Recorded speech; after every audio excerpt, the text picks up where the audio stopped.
We need to talk to him, but he's been missing for years, and I was hoping that you could help us find him. Mm-hmm. Who? Jason Ritchie. What? And there's more. Call me back in a few minutes.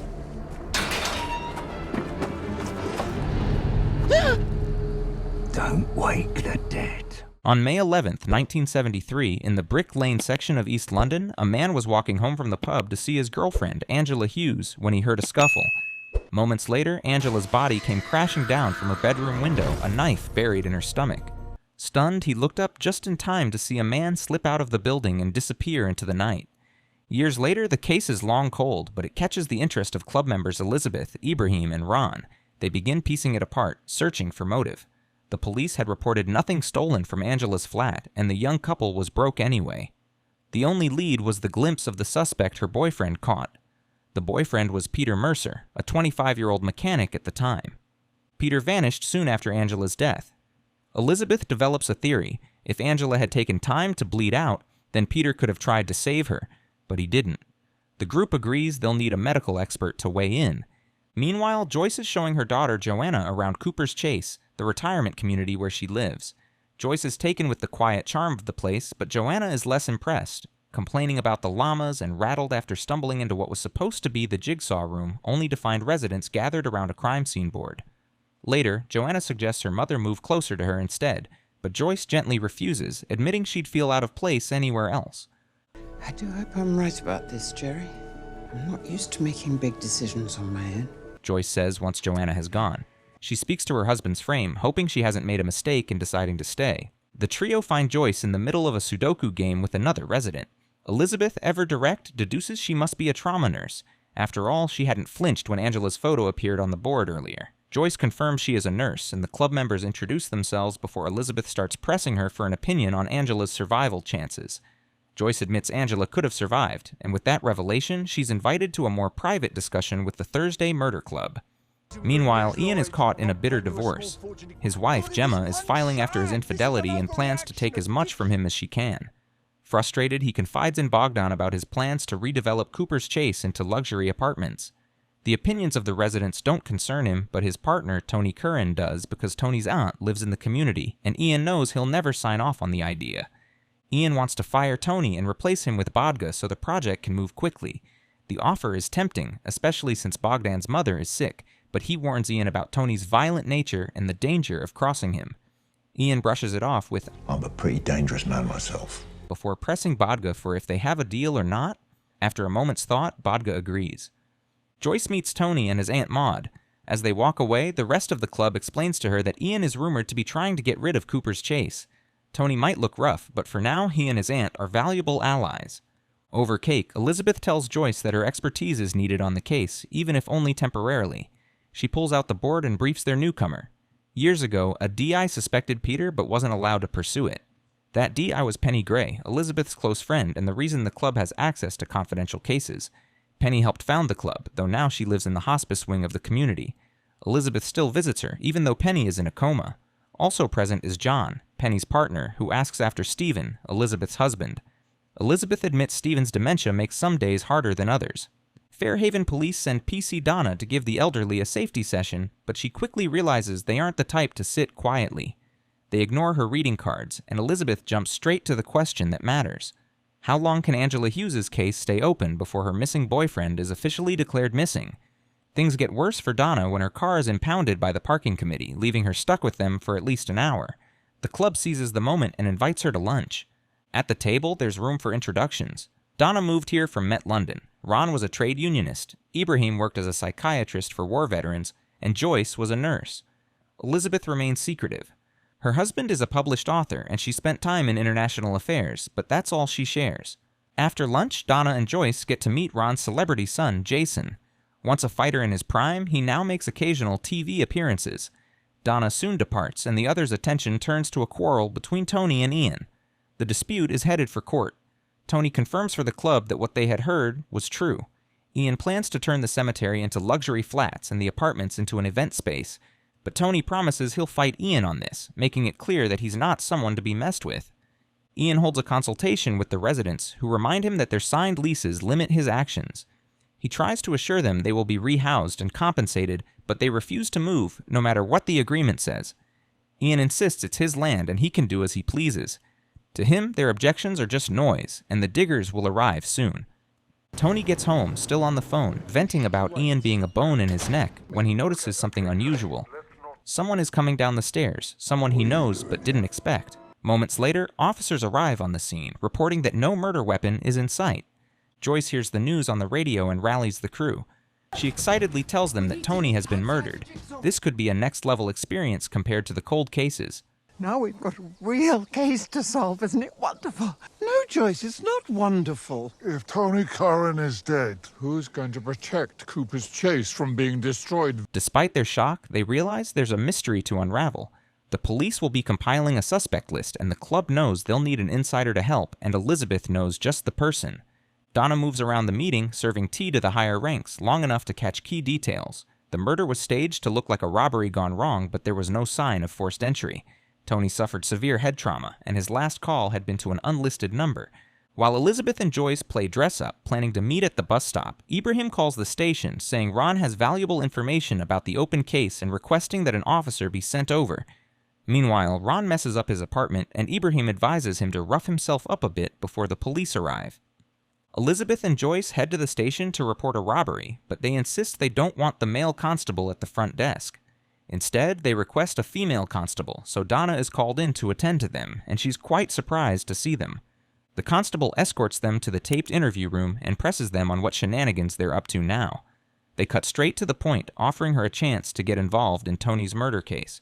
Elizabeth refuses to reveal what's in it for the club, but the officer agrees, and they promise she'll be officially assigned in about an hour. An inspector arrives at Ron's disheveled apartment and tries to speak with him, but Ron, pretending to be drunk, throws a tantrum, insisting he will only share what he knows about the argument he witnessed with Donna. The investigator is left scrambling to figure out how to get her on the team as quickly as possible. ASAP turns out to mean just 20 minutes later. Donna is transferred to CID, specifically assigned to Tony's case, until further notice. Elizabeth is doing her own findings late into the night and texts Donna that Copper's Chase has a mystery third investor. The next morning, Elizabeth meets Joyce and asks her to have Joanna review some financial records that someone helped pull together from Cooper Chase. Joyce hesitates, noting that Joanna is busy, but Elizabeth insists they need all the help they can get. Reluctantly, Joyce calls her, and Joanna lays out exactly what she expects until Joyce snaps that this is the least she can do, just this once. Tony had far from a clean record, which left a long list of people who might have wanted him dead. But one man in a photo with Tony catches the police's attention as they can't identify him. Just one glance, though, and Donna recognizes him, Bobby Tanner, a major kingpin who's been on Met London's radar for years. She also notices the picture was cropped, leaving only the arm of a third man who was deliberately cut out. While the club prepares to play their hand with the officers, Joanna calls with a breakthrough. She's sent over a file, and once everyone looks it over, Elizabeth is certain they now have leverage. The investigators arrive, Hudson pressing Ron for details about the argument he claimed to have witnessed. But Ron has little to offer, and the club's real aim becomes clear. They want to gauge how far the police have gotten. Not far at all, it seems, since Hudson knows nothing about the mysterious third investor or the financial records showing Ian stood to gain millions if Tony died, with Tony's assets defaulting to him. Elizabeth pushes for an exchange, the PDF with Tony's time of death in return for what they have. Hudson refuses, but Donna caves, knowing the police need the financial file. Hudson is stunned the club even has it. After all, it belongs to a private company. Elizabeth only smirks, then says, Teamwork. People of our generation still remember how valuable that can be. Downstairs, Hudson runs into Jason and casually probes whether he knew Ian or Tony. Jason brushes him off, claiming he doesn't, then quickly stalks away. Elizabeth finds Maud and offers her condolences, gently probing for any thoughts on who might have wanted to hurt Tony. But the grieving aunt keeps quiet, unwilling to share while the officers are still circling. Beside her sits a bouquet brought by one of Tony's friends. Elizabeth leans in, takes in the scent, and slips a look at the card, its message signed only with initials BT. Jason is already set to leave, and Ron can't understand why as he's only just arrived. Jason claims it's because his father is embarrassed that he's no longer the fighter he once was. Ron tries to deny it, but his words circle back to the glory days all the same, and Jason storms off. Meanwhile, Donna isn't buying Jason's story. Tony's file shows he knew both investors well. He used to run odd jobs for them before his television work. She also suspects Jason is the third man cropped out of the photo, noting a tattoo on his arm that matches the fragment left behind. With that, Hudson decides they should keep a close watch on both Jason and Ian. The club set out from Cooper Chase to Ian's, hoping to gauge how quickly he could have committed the murder, though Ibrahim's cautious, snail-paced driving rather defeats the experiment. The investigators pay Ian a visit and lay the photograph in front of him. Cornered, he admits Bobby Tanner was the third investor, though he insists he believed Bobby to be dead since the man vanished years ago. Ian warns that Bobby is dangerous, but stops short of accusing him of Tony's murder. The questioning sharpens as they press him on the fortune he stood to gain from Tony's death, and though visibly rattled, Ian denies any involvement, clinging to his alibis. Just before they head out, Hudson needles him with a final thought: an expensive divorce is motive enough for murder. On the other hand, Ibrahim's analysis confirms that Ian couldn't have reached Tony's place in time to kill him. At the office, Donna reports the same to Hudson. Ian would have been 7 minutes late. Still, Hudson waits for Griffiths' official report, which ends up matching the club's findings, leaving him unsettled that a group of retirees are outsmarting his 30 years of experience. Donna calls Elizabeth for help in tracking down Bobby, and Elizabeth agrees, but only in exchange for new information. Reluctantly, Donna admits Jason is somehow involved, which makes Elizabeth freeze. The call ends abruptly when Elizabeth realizes she's being followed. She ducks into the cemetery, but the strange man steps out of the shadows and hisses, Don't wake the dead. Elizabeth meets with John and confesses she hasn't told Ron everything. Ron is busy organizing a protest to save Cooper's Chase, and John assures her he wouldn't miss it for the world. Ian arrives to find the entrance barricaded by residents. Legally, work must begin today, so he orders Bogdan to head to the back and start digging. When Ian pushes toward the gates, Jason steps in to block him. Ian calls him a backstabber and warns he's onto him, but Jason doesn't flinch. He stands with the retirees and starts a chant, demanding Ian leave. Elizabeth spots Bogdan digging at the cemetery and approaches him, introducing herself as Marina, his mother's name, before slipping into Polish to build trust.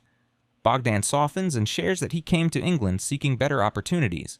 When Elizabeth presses for answers, he admits Ian had offered him the role of primary contractor before Tony's death, but insists he didn't kill Tony, nor would he kill anyone for Ian. Back at the gates, the protesters force Ian away and push him back toward his car. He's just about to say something when he suddenly collapses. Joyce rushes forward, checks his vitals, and pronounces him dead, drawing shocked gasps from the crowd. Later, the club gathers, and Elizabeth informs them it wasn't stress or a heart attack. As Ron insists, it was a fentanyl overdose. She knows this because Donna texted her the details. The dose had been administered moments before Ian collapsed, which meant it happened during the scuffle at the protest. Anyone in the crowd could have slipped it to him, making every resident a potential suspect, including members of the murder club themselves. Elizabeth nearly let slip Jason's involvement while updating the others about Bobby. She explains that even with Ian gone, the redevelopment of Cooper's Chase can still move forward, and the only person with the power to stop it now is Bobby. Elizabeth returns home to find Bogdan settled in with Stephen. He now knows her real name after asking around, especially with the police circling since Ian's death. When she presses him on why he's there, Bogdan says he has something to show her. She must meet him at the cemetery later that night, and she must come alone. Meanwhile, police interrupt Jason during his show. On edge, he struggles to provide an alibi. They confront him with the fact that Tony tried calling him 3 times after arguing with Ian. Jason insists it wasn't for hitman work, but refuses to explain further, even when pressed about the loyalty he owed Tony, who once paid off his gambling debts. When Hudson brings up Bobby, Jason freezes, repeating the same words Ian had used. Bobby was supposed to be dead. He denies being the man in the cropped photo, but Hudson isn't convinced. Declaring Jason a suspect, he orders the arrest, insisting they're well within their rights. Shortly after, Ron gets a call from his son that he's just been arrested. Elizabeth and Bogdan linger among the gravestones, their bond deepening. She suggests he come by again to play chess with Stephen, remembering how long it's been since her husband enjoyed that kind of company. Bogdan, touched, admits he doesn't have many friends. His voice softens as he reveals his mother also suffers from dementia and doesn't have much time left. He wishes he could see her, but his passport is in someone else's hands, though he won't say whose. Bogdan shifts their focus back to the reason they're there. At a half-dug grave, he pulls back the covering to expose a coffin, only it isn't alone. Resting above it are skeletal remains, a body hidden in plain sight. Another unsolved case has just landed in their laps. Frustrated, Hudson storms over to confront Elizabeth. She feeds him a neat story about looking for flowers and stumbling on the remains, but he doesn't buy a word of it. He makes it clear, loud and sharp, that they need to stay out of police business. Yet before Donna leaves with him, Elizabeth leans in and whispers a request. run a check on the remains. They might hold something big. A rustle wakes Elizabeth in the night, and when she steps out to investigate, she finds a bouquet waiting on the counter with a note warning her to back off. By morning, Donna brings news. The remains belong to a man named Peter Mercer. Elizabeth takes her along to visit Penny and John, where she announces that Peter's body has been hidden for about 50 years. Meanwhile, Ibrahim and Ron have done their own digging, quietly ruling out several residents from the suspect list.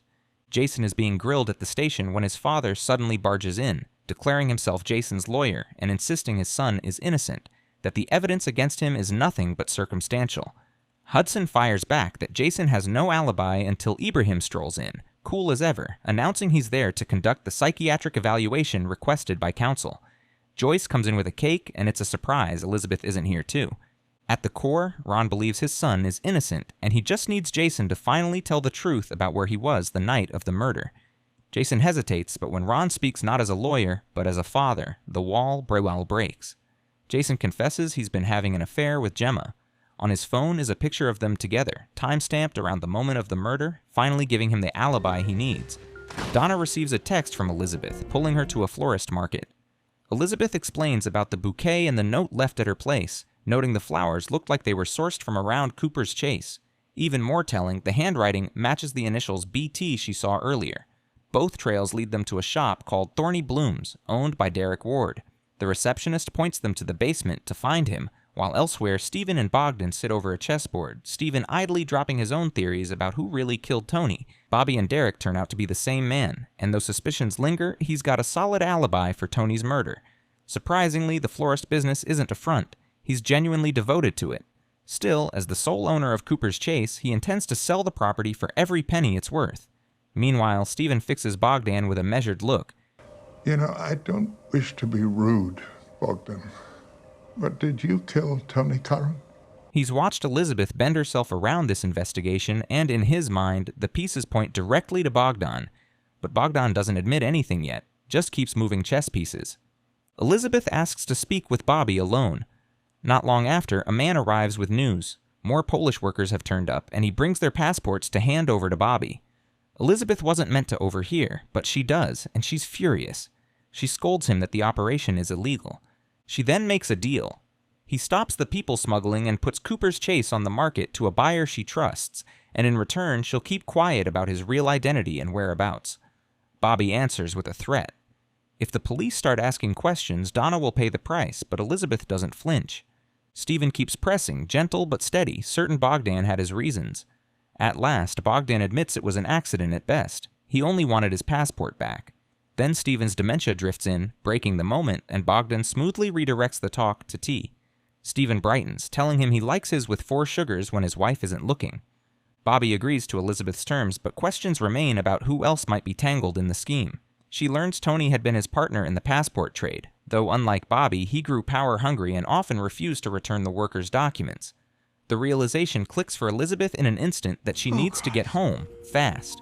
Bogdan prepares the tea, his eyes lingering on the tray of medication Elizabeth usually sets out for Stephen. He serves him with a steady hand, urging him to drink before it cools. Meanwhile, Elizabeth speeds back, urging Donna to bring backup straight to her flat. By the time the club and the police arrive, Stephen has already finished his tea. Joyce quickly checks his pulse, bracing for the worst, but he seems fine. Donna wastes no time placing Bogdan under arrest, though he insists there's no evidence. That's when Elizabeth produces a tape recorder Stephen habitually carries, and on playback, Bogdan's voice confesses to Tony's murder. Pressed, Bogdan maintains it was an accident. He only wanted his passport, not a fight. And as for Stephen, he swears he'd never harm him. They're friends. Stephen, calm as ever, softly agrees. Still, Bogdan is led away in custody. While the others settle in to watch Dancing with the Stars with Jason on screen, Elizabeth keeps poring over the Angela Hughes case file, and something in a photograph suddenly clicks. The group later heads out to see Penny and John, voicing curiosity about a hidden file Penny never mentioned. But the question is rhetorical. Elizabeth has already pieced it all together. She reveals that Peter killed Angela, yet the police refused to deliver justice, so she took it into her own hands. After she killed him, John helped her bury the body in the cemetery, which explains why Peter had vanished for so many years. I do understand, John, I do, but it's... But it's murder, Elizabeth says softly. John tries to vindicate Penny's action, insisting she did what the law would not. Elizabeth studies the photographs again and concedes that when Penny wore that grave, determined look, she was always about to take decisive action. But now the larger picture comes into focus. Ian's redevelopment project would have unearthed Peter's body, exposing everything. To keep the truth buried, John ended Ian. In one of the drawers nearby, Elizabeth finds syringes, tools John could wield with precision, having spent his life as a veterinarian. Knowing the gang will have to turn their findings over to the police, John asks for one final moment alone with his wife, and the others agree to step back to grant it. Elizabeth, realizing this will be the last time, takes her friend's hand gently and presses a kiss to it, whispering, What a chase. Soon after, the residents and well-wishers gather for Penny and John's funeral. Ibrahim delivers the eulogy in Elizabeth's place, his words steady and heartfelt. Later, Elizabeth slips Penny's Thursday Murder Club necklace into Joyce's hand, officially welcoming her as a member. Joanna, watching her mother beam with pride, admits she owes her thanks to Cooper's Chase. Then Elizabeth raises the idea that Joanna could buy the place herself, securing their home and ensuring none of them would be left without shelter. With the cases behind them, Elizabeth and Stephen celebrate an anniversary, Jason and Ron share father-son time, and Joyce and Ibrahim reminisce together. It's a wrap for this one. Keep watching for more. Don't forget to like and subscribe to our channel.